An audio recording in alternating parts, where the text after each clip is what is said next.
My dad wasted no time in kicking me out after I finished renovating their house. "Your sister will be staying here," he said.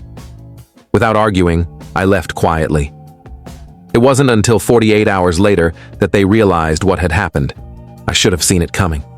Looking back, the signs were clear. My parents had always been the kind of people who took more than they gave, treating kindness as a privilege rather than a duty. But I ignored it because I still believed that family was supposed to support each other. When I hit a financial rough patch, I didn't panic right away. My contract job had ended abruptly, and while I had some savings, they wouldn't last forever. Rent, bills, and other expenses were piling up, and I needed a way to stay afloat. Moving back in with my parents seemed like the best option, at least temporarily. They had the space, and when I brought it up, they agreed without hesitation. But there was a catch. The house needed repairs. My dad framed it as a win-win situation. If I helped fix up the place, I could stay rent-free. I had some experience with renovations, and the bedroom I was supposed to move into was in bad shape. The walls were cracked, the carpet was old and stained, the door was broken, and the hallway leading to the room was a mess. My dad made it sound like I was doing myself a favor. "You get to stay here, and we'll finally make this house look decent. Everyone wins," he said. So I agreed. I worked tirelessly for almost 2 months. My days started early, and most nights I was up late, covered in dust and paint, my body aching from hours of hard work. I tore up the old carpet and installed new flooring. I filled cracks, painted the walls, replaced the door, and built shelves into the walls for storage. The hallway needed even more work, replacing light fixtures, fixing creaky floorboards, repainting, and patching sections of the ceiling where the plaster was peeling. At first, I used whatever materials were lying around, but it quickly became clear that if I wanted to do the job right, I'd have to buy most of the supplies myself. My parents never offered to pay for anything, and I didn't push them. I told myself it didn't matter because I was investing in my own space. Over time, I spent $3,700 on materials, flooring, paint, wood, tools, everything. I didn't keep a close tally because, in my mind, it was worth it. I thought I was building something for myself. I should have known better. The day I finally finished, my dad pulled me aside. My mom stood next to him with that blank expression she always had when she was about to back up whatever nonsense he was about to say. I thought they were going to thank me, maybe acknowledge the effort I'd put in. Instead, my dad came right out with it.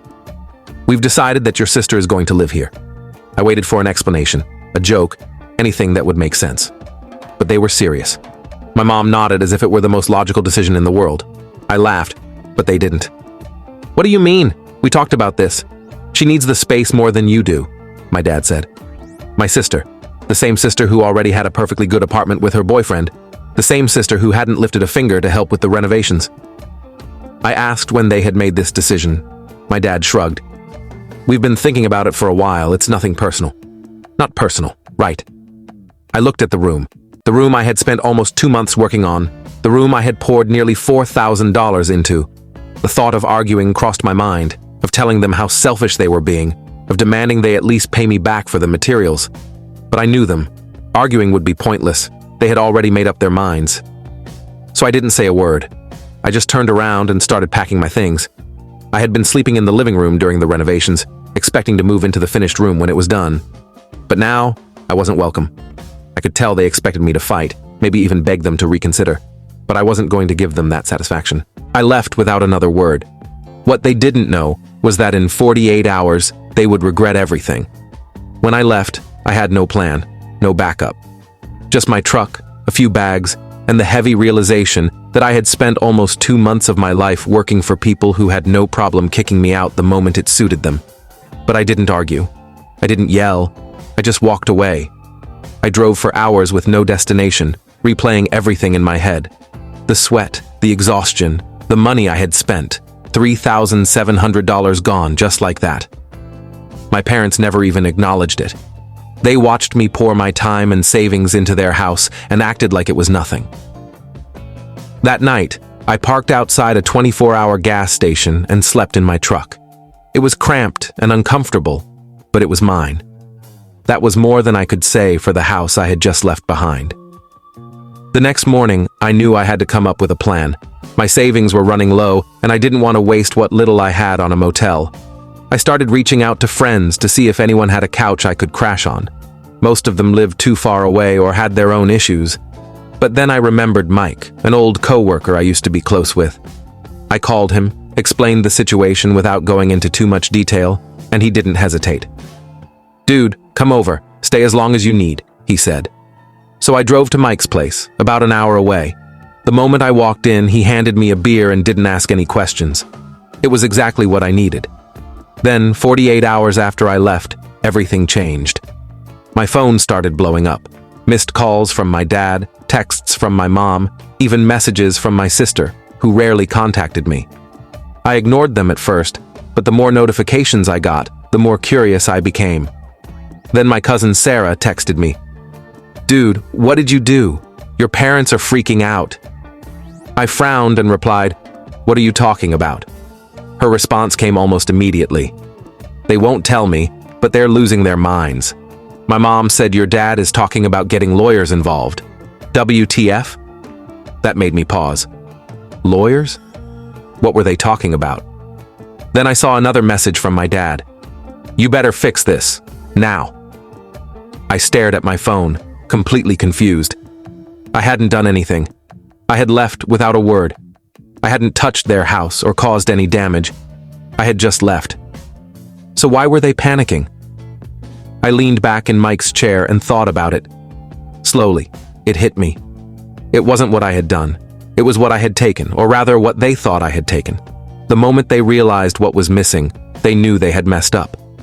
I ignored their messages for hours, letting them sit in the mess they had created.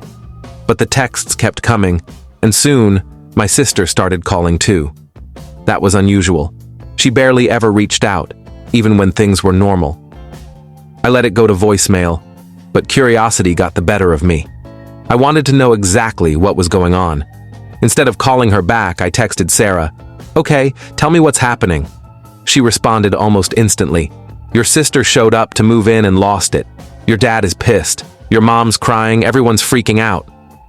I smirked. Good. I knew my sister well enough to picture the scene. She probably showed up with her boyfriend, expecting a perfectly finished bedroom, only to find a disaster. And the best part? I hadn't done a thing. I had left the house exactly as it was. The floors were installed, the shelves were built, the lights were working, everything was done, just as I had planned. So what went wrong? I texted Sarah again. "What's the problem?" Her response made me laugh out loud. "Apparently the house stinks." I blinked. "What?" "Yeah," she replied. "Your sister said there's this horrible smell in the bedroom and hallway, like something died in there. She freaked out and refused to move in." That was unexpected. I frowned, thinking back. I had done all the work myself. There was no way I had left anything behind that could cause a smell like that. But then something clicked. The flooring. The hallway and bedroom had water damage before I started renovations. That's why I had to rip out the old carpet. Underneath, the subfloor had been damp and slightly rotted in some places. I had told my dad we needed to replace it completely, but he refused, saying it was too expensive, and told me to just lay the new flooring over it. I had argued, but in the end, I did what he wanted. Now, 48 hours later, after being sealed under laminate flooring, that moisture had probably turned into full-blown mold, and it was coming through. I grinned. They had done this to themselves. If they had let me do things the right way, there wouldn't be a problem. But they cut corners like they always did, and now the smell of rot was seeping through their brand new renovations. Sarah texted again. "Your dad's calling contractors to figure out what's wrong, but they said they might have to rip everything out. He's saying you ruined the house." I couldn't stop laughing. The man who had kicked me out after using me for free labor, the man who had let me pour $3,700 of my own money into his house and then gave the room to my sister, was now facing thousands of dollars in repairs. And the best part? I didn't owe him a single cent. I sat back, sipping my beer, feeling lighter than I had in weeks. For once, I didn't have to do anything to get even. They had screwed themselves over completely. By the next morning, the texts from my mom had taken a dramatic turn. Gone was the usual guilt-tripping and passive-aggressive nonsense. Now she was begging, "Jonathan, please, we really need your help. We didn't realize how bad the damage was. Your dad is overwhelmed. If you could just come back and help finish things, we would really appreciate it." I wasn't stupid. I knew exactly what was happening. My sister had refused to move in, the smell was getting worse, and now, suddenly, they needed me again. I ignored them for a few hours, but then my sister called. I picked up, mostly out of curiosity. "Jonathan, listen," she said immediately. "I know you're mad, but this is serious. The house is basically unlivable. There's mold or something under the floors. I can't move in until it's fixed." I almost laughed. "Not my problem," I said. She sighed. "Dad's willing to work something out with you. Can you just come look at it?" "Work something out," I repeated. Like how he worked something out before by kicking me out the second I was done? I wasn't planning on going back, but something about the way she said it made me curious. I wanted to see it, to stand there and watch them struggle with the mess they had made. So I told her, "Fine, I'll come by. But I'm not promising anything." A couple of hours later, I pulled into the driveway. My dad was already outside, pacing back and forth with his hands on his hips. The moment he saw me, he waved me over like nothing had happened. "Jonathan, good to see you," he said, forcing a smile. "Come take a look." I stepped inside and immediately I smelled it. It was even worse than I had imagined. A thick, musty stench filled the hallway, like rotting wood mixed with mildew.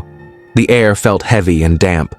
My sister stood in the doorway to the bedroom, arms crossed, looking miserable. "I can't live here," she muttered. "It smells disgusting." I stepped farther in, pretending to examine the flooring. I didn't need to, though. I already knew exactly what was wrong. The moisture trapped under the new floors had turned into a full-blown mold infestation. To fix it, they'd have to rip everything out. The flooring I installed? Gone. The hallway repairs? Gone. The shelves? Useless. It wasn't just a small fix anymore. It was a full-scale renovation all over again. My dad cleared his throat. "So, here's what we're thinking," he started. "You come back, help us tear this up, redo it properly, and this time..." He smiled, as if this was some kind of generous offer. "We won't kick you out. You can stay as long as you need." I actually laughed, a real, full-bodied laugh. This man, who had used me for free labor, kicked me out without a second thought, let me waste my own money fixing up his house, was now standing here, acting like he was doing me a favor by letting me stay in the home I had literally rebuilt. I shook my head. "No." His smile faltered. "What?" "No," I repeated. "I'm not fixing this." His face turned red. "Jonathan, be reasonable. This is your family. We all need to support each other." I just smirked. "That's funny. You didn't feel that way 2 days ago." My sister looked away. My mom shifted uncomfortably, but my dad, he was still trying to keep control. "We made a mistake. We should have handled things differently. But what's done is done. Are you really going to let your family struggle when you can help?" "Yes," I said simply. I turned around and walked straight out the door. No yelling, no arguing, no drawn-out fight. Just no. And damn, it felt good. I walked out of that house with a grin on my face, got in my truck, and drove off without looking back. I expected that to be the end of it. I had made my decision, and there was nothing left to say. But my family? They weren't done. I had barely been back at Mike's place for an hour when my phone started blowing up again. I ignored the first few calls, but then Mike, who had been scrolling on his phone, suddenly laughed. "Dude," he said, holding up his screen, "your mom just posted on Facebook." I frowned. "What?" He turned the screen toward me, and there it was, a long, dramatic post from my mom, talking about how her ungrateful son had abandoned his family in their time of need. She didn't name me directly, but it was obvious who she was talking about. She wrote about how they took me in when I had nowhere else to go, gave me food and shelter, only for me to turn my back on my own family when they needed me the most. She made it sound like I had refused to help out of pure spite, completely skipping over the part where they kicked me out after using me for free labor. The comments section was full of people eating it up. "That's awful. Families should always come first. Kids these days have no respect for their parents. I can't believe he would do that to you." Mike scrolled down. "Oh, here's the best one. Your aunt's saying, 'Don't worry, sis. I'll have a talk with him.'" I sighed. Fantastic. It didn't take long for the texts from relatives to start rolling in. My aunt messaged, "Jonathan, how could you do this to your parents? After all they've done for you?" My uncle added, "I don't know what's going on, but whatever it is, just fix it." They're your parents. Even my grandma, who barely knew how to text, sent a shaky, "Why you do this?" I was about to put my phone on silent when Sarah called. I picked up. "Let me guess, you saw the post?" She sighed. "Yeah, and it's worse than you think." "How so?" "They're telling people you stole from them." I almost dropped my phone. "What?" "They're saying you left in the middle of renovations and took important materials with you, like screws, tools, whatever. That's why the house is falling apart." I laughed out loud. "They do realize I didn't take a damn thing, right?" "I know," she said, "but that's not the point. They're trying to make you look like the bad guy and people are eating it up." I shook my head, completely floored. I expected them to be pissed. I expected some guilt-tripping but straight-up lying.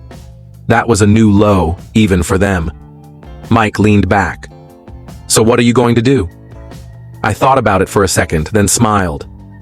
"Nothing." Sarah was silent for a beat. "Seriously?"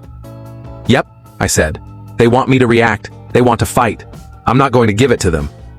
Mike grinned. "Damn, that's cold. I like it." Sarah sighed. "Well, good luck, but don't be surprised if they try something else." She wasn't wrong, because less than 24 hours later, my dad showed up at my job. The next day, I was at work, trying to move on with my life, when I looked up and saw my dad standing in the lobby. I almost laughed. Of course he showed up. I worked at a warehouse managing inventory. It wasn't a fancy job, but it paid the bills. And most importantly, it was mine. A place where they had no control over me. I sighed and walked over. "What are you doing here?" My dad crossed his arms. "We need to talk." I could already see it in his face. He wasn't here to apologize. He was here to lecture me, to pressure me, to act like he still had some kind of authority over me. I didn't even let him start. "Save it," I said. "I'm not coming back. I'm not fixing anything. I'm done." His jaw tightened. "Jonathan, you're being unreasonable. Your mother is sick over this. She hasn't slept since you left." I scoffed. "She slept just fine after kicking me out." "Funny how that works." "She just wants her family back together," he continued, ignoring me. "We all do. But you've put us in an impossible situation. Do you really think this is fair?" I stared at him. "Fair? Let's talk about fair." Fair would have been letting me move into the room I renovated. Fair would have been respecting the work I did, instead of throwing me out the second I was done. Fair would have been not lying about me online, making me look like some ungrateful thief. His face darkened. "We only did that because you forced our hand." I laughed. "You forced your own hand. I didn't do anything. You screwed yourselves over, and now you're looking for someone to blame." He sighed, rubbing his forehead. "Look, I'm not here to argue. I'm here to fix this. Let's just come up with a solution." "There is no solution," I said. "You made your choice. Now I'm making mine." His expression shifted. He knew. He could see it in my face. I wasn't budging. "Jonathan," he said, lowering his voice, trying one last time. "We're still your family?" "No," I said. "You're just people I used to know." He opened his mouth, but I was already walking away. That was it. No yelling, no drawn-out fight. Just done. A week later, I blocked all of them, changed my number, moved to a new apartment. Sarah kept me updated for a while, telling me how my parents were playing the victims to everyone who would listen. My dad told the family I had turned my back on them for no reason. My mom cried to relatives about how she didn't know what went wrong, but after a while, I told Sarah to stop updating me. I didn't care anymore. I had spent years bending over backward for people who would never do the same for me. And for the first time in my life, I was free. No more guilt, no more obligations, no more family who only saw me as a tool. And you know what? It felt amazing. If you enjoyed this story and felt the emotions behind it, don't forget to give it a like, share it with others, and subscribe to the channel for more real-life experiences and heartfelt stories. Your support means the world, and it helps us bring more content like this to you. Thank you for watching, and I'll see you in the next video.